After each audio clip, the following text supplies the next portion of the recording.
5월 달에 이제 가정의 달로 가정주일 설교를 4조를 마치고 이제 다시 요한복음 강해로 돌아왔습니다. 57번째 서로 사랑하라 라는 그런 제목으로 우리가 하나님 말씀을 함께 나누게 될 것입니다.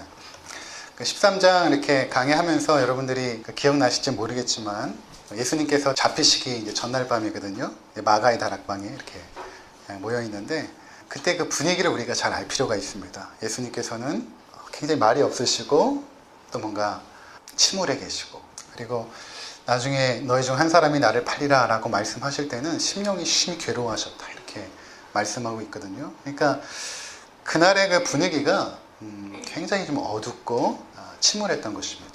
예수님께서도 이제 십자가로 나가셔야 되고 그 사랑했던 제자 중에 가룟 유다가 자기를 팔 것을 또 아시고, 13장 1절에 보면 예수님께서 자기 사람들을 사랑하시되 끝까지 사랑하셨다 이렇게 말씀하시거든요. 그렇게 가룟 유다를 포함하여서 끝까지 그를 품고 사랑하셨지만 그 가운데 그 사랑하는 제자가 자기를 팔 것을 또 아시고 또 이제 조금 있으면 이제 십자가로 나가야 되는 그러한 여러 가지 복잡한 심령 가운데 있었던 것입니다. 그런 분위기를 우리가 이제 염두에 두면서 오늘 본문을 보는 것이 좋을 것 같습니다. 근데 예수님께서 너희 중 한 사람이 나를 팔리라 이렇게 말씀하지 않습니까? 제자들이 누굽니까? 예수님께서 떡 조각을 찍어다가 주는 자가 그니라. 그리고 그것을 가룟 유다 앞에 내밀죠. 그때 가룟 유다가 그것을 취합니다. 자기의 마음속에 있었던 요한복음 13장 2절에 마귀가 그 마음속에 예수를 팔려는 그 생각을 넣는데 그 가지고 있는 그 생각을 내가 실행하겠다라는 그 결단, 그것이 바로 조각을 취하는 것이죠. 그래서 조각을 취하자마자 마귀가 그 속에 들어간지라 이렇게 성경이 말하고 있죠. 그래서 마귀가 가룟 유다를 이제 장악해 버린 것입니다.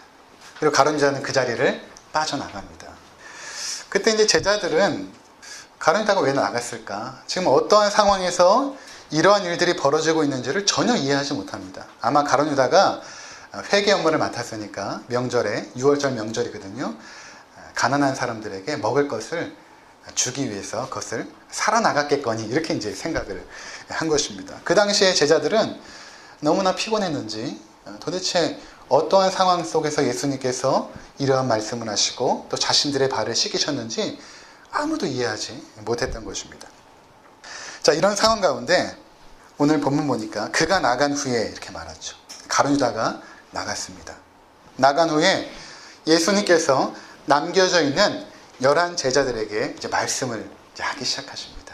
이게 그 유명한 다락방 강화라고 불리는 대목이 시작이 되는 것입니다. 마가의 다락방에서 예수님께서 죽으시기 전에 마지막으로 제자들에게 하시는 말씀, 이것이 이제 오늘 본문부터 시작해서 쭉 이제 진행이 될 것입니다. 이런 말씀을 먼저 하세요. 지금 인자가 영광을 받았고 하나님도 인자로 말미암아 영광을 받으셨도다 이렇게 말씀합니다. 여러분 이게 이해가 되십니까? 갑자기 인자가 영광을 받았고 하나님도 인자로 말미암아 영광을 받을 것이다. 또 32절에도 만일 하나님이 그로 말미암아 영광을 받으셨으면 하나님도 자기로 말미암아 그에게 영광을 곧 주시리니 곧 주시리라 이렇게 말씀하십니다.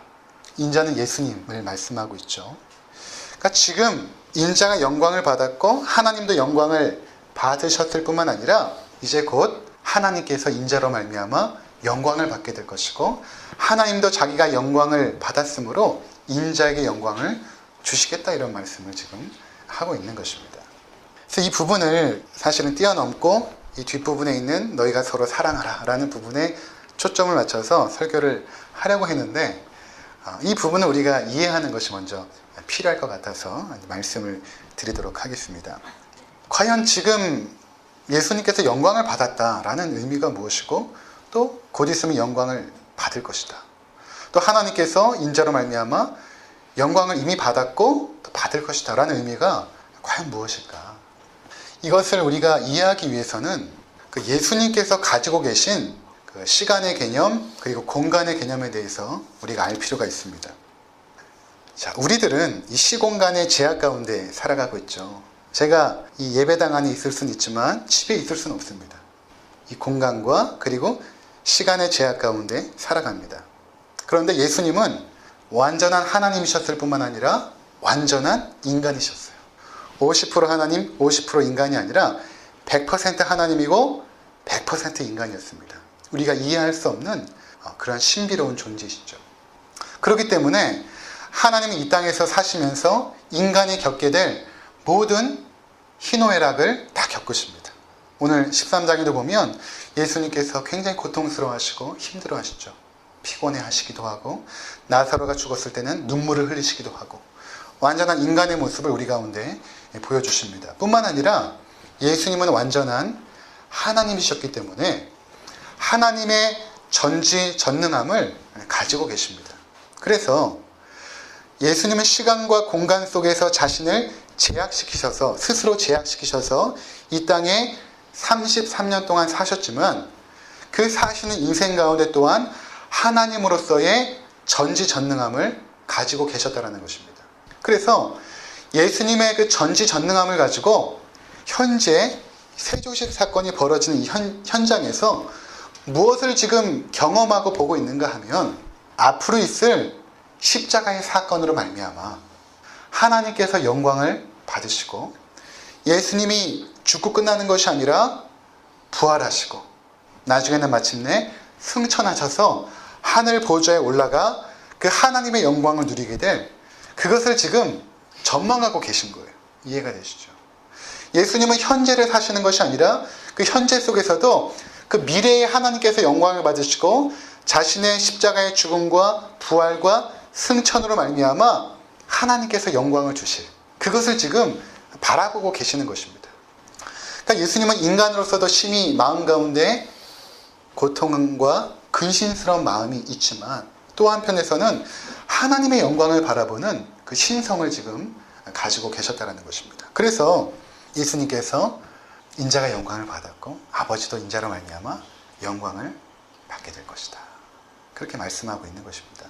전에 말씀드렸다시피 세족식은 단순히 예수님께서 섬김의 모본으로 제자들의 발을 씻긴 것 이상으로 그 안에는 십자가 의미가 담겨 있다라고 제가 말씀을 드렸습니다. 그래서 그 십자가 사건은 결국 우리의 죄를 완전하게 속하는 그 사건 아닙니까? 예수님께서 제자들의 발을 씻기는 것을 통해서 내가 십자가로 말미암아 너희의 모든 죄를 사하게 될 거라는 것을 미리 보여주신 사건, 그것이 바로 세족식 사건이었죠. 그래서 예수님은 지금 그 십자가뿐만 아니라 그 이후에 있을 부활과 승천을 통하여 이루어질 그 영광을 지금 바라보고 계신 거예요. 그래서 영광을 얻었다, 이렇게 말씀하고 있는 것입니다. 그러한 그 전망 속에서 예수님께서 이제 어떤 말씀을 하시냐면 제자들에게 오늘 말씀의 주제인 너희가 서로 사랑하라, 이렇게 말씀하십니다. 너희가 서로 사랑하라. 예수님께서 너희가 서로 사랑하라 이렇게 말할 때에 과연 어떠한 마음이셨을까를 우리가 또 알 필요가 있거든요. 이것을 알려면 우리가 13장 33절을 한번 보시기 바랍니다. 뭐라고 말씀하시냐면 작은 자들아, 이렇게 이제 말씀을 하신단 말이에요. 작은 자들아. 우리가 읽을 때는 작은 자들아 별로 와닿지 않잖아요. 작은 자들아. 근데 예수님께서 지금 그의 제자들, 남겨진 11명의 제자들에게 작은 자들아 이렇게 지금 말씀을 하신 거예요. 이 의미가 이제 무엇일까? 요한복음에 딱 한 번 나오거든요. 나중에 21장에 가면 예수님께서 부활하시고 나서 제자들에게 얘들아 너에게 고기가 있느냐 이렇게 물어보시는 장면이 있어요. 그때 얘들아 이렇게 부르시는데 그때 쓰인 단어를 보면 파이디아 이렇게 부르거든요. 파이디아.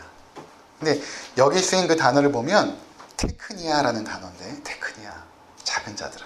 이 단어는 부모가 자녀들을 아주 애정을 가지고 부를 때 사용하는 용어입니다. 영어 성경을 보니까 little children 이렇게 부르거든요. little children. 제가 우리 히스를 부를 때 아들아 이렇게 이제 부르는데 예수님께서 그렇게 애정이 담겨 있는 그 마음을 가지고 테크니아 이렇게 지금 부른 것입니다. 작은 자들아. 그러면서 하시는 말씀이 이제 오늘 말씀인 거예요. 새 계명을 주노니 너희가 서로 사랑하라. 이렇게 말씀하신 것입니다. 자, 지금 예수님께서 아버지의 마음을 갖고 있는 거예요. 아버지의 마음. 그 아버지의 마음으로 이제 곧 있으면 십자가를 지고 제자들을 이제 떠나게 되는 것입니다. 그 끝까지 사랑했던 제자들은 예수님의 부재를 경험하게 될 것입니다. 예수님의 죽음을 목도하게 될 것이고, 얼마나 두렵고 얼마나 충격이 많이 있겠습니까? 그러니까 예수님께서 사실은 굉장히 마음이 힘들고 어려운데도 불구하고 그들을 애처로운 눈빛으로 바라보는 것입니다. 앞으로 겪게 될 그들의 고통과 그들의 충격과 그들의 아픔, 그것들을 예수님께서 지금 애처로운 눈빛으로 바라보시면서 작은 자들아 이렇게 지금 부르시는 거예요. 나중에 이제 14장 넘어가고 이렇게 보면 그들이 막 위로하세요. 너희가 근심하지 마라. 하나님을 믿으니 또 나를 믿으라. 이렇게 그들을 계속해서 위로하시고 다독여 주시는데, 바로 그 장면이 지금 시작되는 것입니다. 그러면서 나의 자녀들아 너희가 서로 사랑하라. 이렇게 지금 말씀하시는 것입니다. 자, 여러분들이라면 만약에 이제 사랑하는 자녀들을 이렇게 불러 모아놓고 이제 마지막 떠나는 길이에요. 뭐 죽기 위해서 떠나든 아니면 먼 길을 떠나든 어떠한 길을 이제 떠나게 되는 것입니다. 자녀들을 남겨두고. 그때 어떤 말씀을 하시고 싶으세요? 이제 부모가 아닌 형제 자매들은 잘 와닿지 않겠지만, 아니면 부모님이 나에게 어떤 말씀을 하실까? 마지막 떠날 때 어떤 말씀을 하실까? 생각해 보면 좋을 것 같아요. 나는 과연 나의 자녀들에게, 자녀들을 떠날 때 어떠한 말을 마지막으로 하고 싶을까? 예수님께서 하시고 싶었던 말씀 무엇인가 하면 너희가 서로 사랑해라 라는 것입니다. 너희가 서로 사랑해라. 어떤 강압적인 명령이라고 이렇게 여러 설교자들이 이야기를 하는데 저는 그렇게 들리진 않아요. 왜냐하면 이 작은 자들아 이렇게 말했을 때 그 예수님의 마음 가운데서는 앞으로 너희가 살아갈 인생의 과정 가운데 너무나 힘들고 어렵고 예수 그리스도를 따라가는 그 길 가운데 아픔이 많을 텐데, 그 가운데에서 너희가 서로 사랑하는 것만이 그 어려움을 이겨낼 수 있는 힘이 될 것이다 라는 그 마음 속에서 예수님께서 그렇게 하시는 것이라고 저는 느껴졌어요. 그렇지 않습니까? 우리가 이 험악한 세상을 살아갈 때 우리 모두가 예수님의 형제 자매들인데, 하나님의 자녀들이고 예수님을 맏형으로 둔 형제 자매들 아닙니까? 우리가 이 세상을 살아갈 때에 하나님께서 우리에게 명하시는, 우리에게 부탁하시고 애처로운 마음으로 당부하시는 것 중에 하나가 무엇인가 하면 너희가 나의 자녀들로서 서로 사랑하면서 살라는 것입니다. 사랑하면서 살라. 자, 그렇다면 우리가 어떠한 모습으로 사랑해야 될 것인가? 그것은 바로 예수님께서 내가 너희를 사랑한 것 같이. 우리의 사랑의 모델이 바로 예수님께서 우리를 사랑하셨던, 요한복음 13장 1절과 2절에 보면 끝까지 사랑하셨던, 그 자기를 파는 원수 같은 가룟 유다까지도 품으셨던 그런 나의 사랑처럼 너희도 이 세상을 살아가면서 너희 형제 자매들끼리, 가족을 포함하여서 작게는 교회 공동체, 또 확장돼서는 세계 곳곳에 흩어져 있는 우리의 형제 자매들, 그들을 사랑해라. 내가 너희를 사랑한 것처럼 너희도 사랑해라. 이렇게 말씀하십니다. 요한일서 4장 10절과 11절에 보면 사랑은 여기 있으니 우리가 하나님을 사랑한 것이 아니요 하나님이 우리를 사랑하사 우리 죄를 속하기 위하여 화목제물로 그 아들을 보내셨습니다. 사랑하는 자들아, 하나님이 이같이 우리를 사랑하셨은즉 우리도 서로 사랑하는 것이 마땅하도다. 이렇게 말씀하십니다. 하나님이 우리를 어떻게 사랑하셨냐면 우리를 위해서 독생자를 내어주시고 그를 십자가에 내어주기까지, 화목제물로 내어주기까지 우리를 사랑하셨으니 너희도 서로 사랑하는 것이 마땅하다. 이렇게 말씀하시거든요. 그러니까 우리가 사랑을 실천할 때에 그 모델이 하나님이 우리를 사랑하신 것, 예수님이 이 땅에서 보여주신 그 사랑, 그것을 우리가 본받아서 형제 자매를 사랑하는 것임을 말씀하고 있다는 것입니다. 자, 그래서 요한은 나중에 요한서신서에 보면 어떠한 말씀을 계속 하시냐면 너희가 정말로 하나님의 구원받은 자녀들이라면 이러한 사랑을 당연하게 해야 된다라고 말씀하세요. 제가 읽어보겠습니다. 요한일서 4장 7절 사랑하는 자들아 우리가 서로 사랑하자. 사랑은 하나님께 속한 것이니 사랑하는 자마다 하나님으로부터 나서 하나님을 알고. 요한일서 3장 14절 우리는 형제를 사랑함으로 사망에서 옮겨 생명으로 들어간 줄을 알거니와 사랑하지 아니하는 자는 사망에 머물러 있느니라. 요한일서 3장 10절. 이러므로 하나님의 자녀들과 마귀의 자녀들이 드러나나니 무릇 의를 행하지 아니하는 자나 또는 그 형제를 사랑하지 아니하는 자는 하나님께 속하지 아니하느니라. 요한일서 4장 8절. 사랑하지 아니하는 자는 하나님을 알지 못하나니 이는 하나님은 사랑이심이라. 요한일서 2장 9절 10절. 빛 가운데 있다 하면서 그 형제를 미워하는 자는 지금까지 어둠에 있는 자요 그의 형제를 사랑하는 자는 빛 가운데에 거하여 자기 속에 거리낌이 없으나. 그러니까 너희가 하나님의 사랑받은 자녀들이라면 이 땅 가운데서 크건 작건 간에 우리 신앙의 성숙함에 비례하겠죠. 그 사랑의 표현이나 그러한 것들이 반드시 사랑의 삶을 살 수밖에 없고 또 그렇게 살아야 된다는 것입니다. 왜냐하면 하나님의 사랑을 체험했는데 어떻게 그 사랑을 표현하지 않을 수 있겠는가. 그래서 예수님께서 내가 너희를 사랑한 것처럼 너희도 서로 사랑하라 이렇게 말씀하신 것입니다. 나중에 이제 바울이 이제 서신서를 쭉 쓸 때에 바울이 이제 성도들을 생각하면서 어떤 것을 가장 염두에 두면서 생각하는가 하면 정말 하나님의 은혜가 저들 가운데 머물고 있는가를 굉장히 중요하게 여기거든요. 예를 들어서 우리 교회 성도를, 우리 교회를 어떤 누군가가 이제 평가할 때 또는 제가 우리 교회 성도들이 지금 하나님 앞에서 바로 서 있는가를 평가할 때 가장 먼저 봐야 될 것이 무엇인가 라고 했을 때 바울은 이렇게 말할 것입니다. 성도들 가운데 과연 사랑이 있습니까?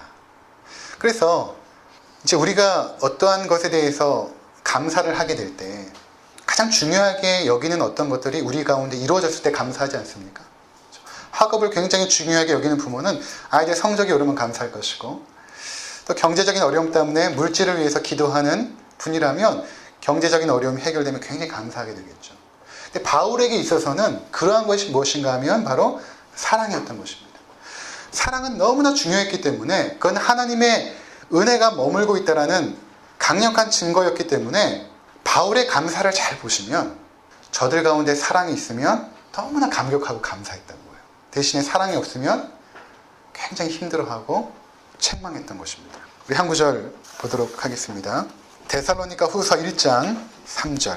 형제들아 우리가 너희를 위하여 항상 하나님께 감사할지니 이것이 당연함은 너희의 믿음이 더욱 자라고 너희가 다 각기 서로 사랑함이 풍성함이니. 그렇죠. 지금 그냥 어떠한 특정한 성도들의 사랑만 풍성해진 것이 아니라 너희 성도들의 삶에 보니까 다 각기 사랑함이 풍성해지고 있는 것을 보니 하나님이 너에게 은혜를 주신 것이 너무나 분명하구나. 그래서 지금 바울이 감사하고 있는 것입니다. 뿐만 아니라 바울은 감사도 하지만 성도들을 위해서 가장 힘을 써서 기도했던 것이 무엇인가 하면 그들 가운데 사랑이 드러나도록 특별히 이렇게 기도하거든요. 에베소서 3장 14절과 19절을 한번 보도록 하겠습니다. 이러므로 내가 하늘과 땅에 있는 각 족속에게 이름을 주신 아버지 앞에 무릎을 꿇고 비노니 그의 영광의 풍성함을 따라 그의 성령으로 말미암아 너희 속사람을 능력으로 강건하게 하시오며 믿음으로 말미암아 그리스도께서 너희 마음에 계시게 하시옵고 너희가 사랑 가운데서 뿌리가 박히고 터가 굳어져서 능히 모든 성도와 함께 지식이 넘치는 그리스도의 사랑을 알고 그 너비와 길이와 높이와 깊이가 어떠함을 깨달아 하나님의 모든 충만하신 것으로 너희에게 충만하게 하시기를 구하노라. 에베소 성도를 위하여 기도할 때 무엇이 충만하게 구하냐면 사랑에 충만하기를 구하기보다는 잘 보면 그들이 지식에 넘치는 그리스도의 사랑을 깨닫게 하옵소서. 사랑을 먼저 깨닫게 하옵소서. 이렇게 기도하는 것입니다. 그러니까 우리는 사랑을 깨달을 때에 사랑을 하게 돼 있거든요. 이거를 강조한다고 되지 않아요. 사랑하십시오, 사랑하십시오 아무리 해도 사랑이 나오지 않아요. 근데 이 지식에 넘쳐서 우리의 가슴으로 그 하나님의 사랑을 깨닫게 될 때 여기 보니까 그 사랑의 깊이와 넓이가 어떠함을 깨달아 이렇게 말하고 있지 않습니까? 그분의 사랑의 깊이와 넓이가 어떠한 것을 깨달아 그 사랑으로 충만해지기를 원하노라 이렇게 기도하고 있는 거죠. 아이들이 어떨 때 철드냐면 부모의 사랑을 깨달을 때 철듭니다. 부모의 사랑을 깨닫게 되면 철들어요. 군대 가서 한참 고생해 보니까 부모님이 나를 얼마나 사랑하셨는지를 깨닫게 되고, 결혼해서 아침밥도 안 해주는 아내를 보면서 우리 엄마가 한 번 더 아침밥을 거르지 않고 나를 사랑해 주신 그 사랑을 깨닫게 되는 거 아닙니까? 그렇죠? 깨닫게 되니까 이제 사랑을 하게 되는 것인데, 그 하나님의 사랑, 성경에 머무르 있는 문자의 사랑이 아니라 우리를 얼마만큼 사랑했는지 그 넓이와 깊이가 어떠한지를 깨닫게 해달라고 바울이 간절하게 기도를 한 것입니다. 이렇게 우리가 하나님의 사랑을 깨닫고 하나님의 사랑을 알게 되어서 하나님의 사랑을 실천하게 되면 그 결과가 무엇인가 두 가지를 말씀을 드리겠습니다. 첫 번째는 오늘 본문이 말씀하는 것처럼 세상 사람들이 너희가 내 제자인 줄 알리라, 이렇게 말하고 있습니다. 너희가 내 제자인 줄 알리라.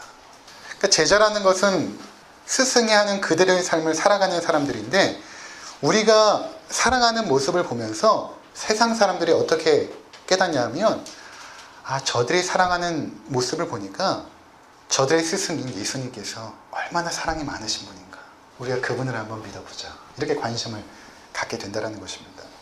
초대교회 성도들이 전도할 때 이렇게 했다고 해요. 예수님에 대한 복음을 전하기도 하지만 이렇게 전했다고 합니다. 여러분들 그리스도인들을 보셨습니까? 저들이 얼마만큼 사랑하는지를 보셨습니까? 이렇게 전했다고 합니다. 초대교회 성도들이 사랑하는 모습, 세상에서 그런 사랑을 본 적이 있습니까? 이렇게. 그런 것을 놓고 오늘날 교회를 보면 너무 부족한 것 같아요. 우리 안에 그 사랑의 모습들. 두 번째는 요한복음 15장 9절에서 14절, 우리 마지막으로 찾아보고 정리하고 마치도록 하겠는데요. 아버지께서 나를 사랑하신 것 같이 나도 너희를 사랑하였으니 나의 사랑 안에 거하라. 내가 아버지의 계명을 지켜 그의 사랑 안에 거하는 것 같이 너희도 내 계명을 지키면 내 사랑 안에 거하리라. 내가 이것을 너희에게 이름은 내 기쁨이 너희 안에 있어 너희 기쁨을 충만하게 하려 함이라.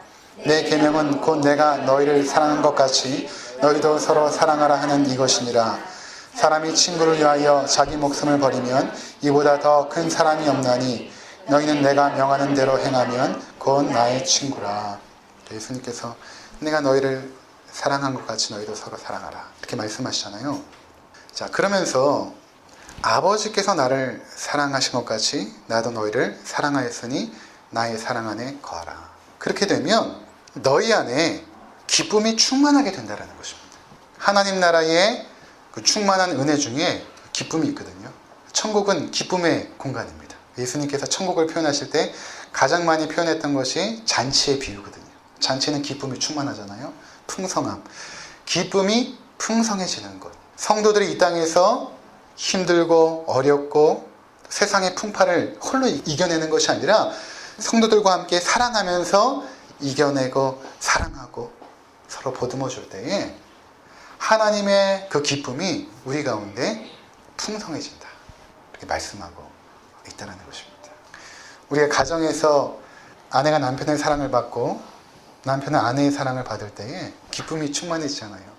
교회도 마찬가지. 교회도 성도들이 서로 사랑하게 되어질 때 우리 공동체에 하나님이 주신 기쁨으로 충만해진다는 것입니다.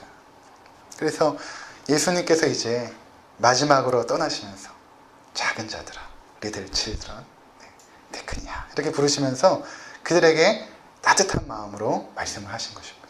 너희가 서로 사랑해라. 그래서 우리 공동체가 바라기는 이 땅에서 서로 사랑하는 그런 아름다운 공동체가 되시기를 주의